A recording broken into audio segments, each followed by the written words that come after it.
Watu wengi huwa wanajiuliza kwamba ni kwa nini mtu akifanikiwa anasahau wenzake wa nyuma.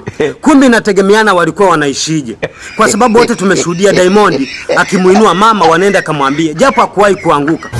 Halafu kama wewe unaona hauwezi kurudia matapishi, yani ex, ya nini kurudia hali yako na maisha yako ya way back? Labda kama ulikuwa tajiri halafu kafirisika, hapo utatamani kurudia utajiri wako. Ila wengi wao tulipo sasa hivi ni pazuri kulipo tulipotoka. Hivi ushawahi kulala nje kama hujalipa kodi wakati babako kajenga? Kwa hiyo ukiona mtu hataki kukumbuka ya nyuma, jua anaumiza sana. Tena huko nyuma tumepoteza watu wetu, na bora kwa wale waliopoteza watu wao, kuna wale waliowazika watu wao na kudharaulika juu.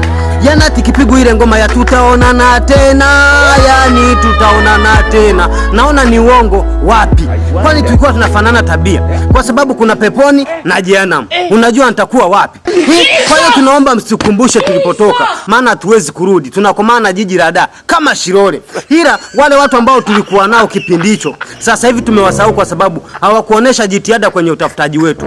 Walisema wanataka kuwahi, wakaianza safari kwa mguu, wakatuacha madereva na magari yetu, tena bila taarifa kwamba tutarudi. Sisi tukazani wametuacha ili tuferi. Sasa hivi tumepata watu wapya, wanarudi wanatuimbia nyimbo za Umidimpo, bado tupogo. Niwaambie tu labda Case Game, maana wanakwambia simu yako na kujisajili kwako ndio chanzo cha wewe kushinda 50,000. Hivi ni tajiri gani ambaye anaweza akakupa njia ya mafanikio kama si kumeki 100?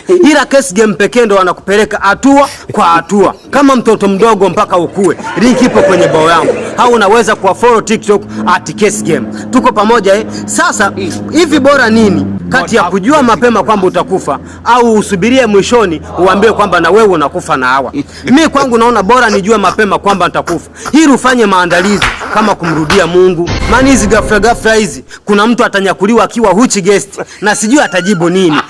Na ulipe madeni ya watu ili uondoke kimaraika kiminyato, waachie masera. Lakini ukiwa hujui kama utakufa, unaweza ukawaletea tambo wanaokufa, mara siku inafika unaambiwa na wewe unakufa na hawa.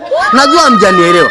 Yani tayari Simba shatoka. Sasa kuna watu wanajiona bado wapo. Ila sisi tunachojua ni kwamba mtoto wa mbwa atachelewa kula ila atakula. Yani watachelewa kutoka lakini farabati lolote likukute. Mimi napita jamani. Mimi napita.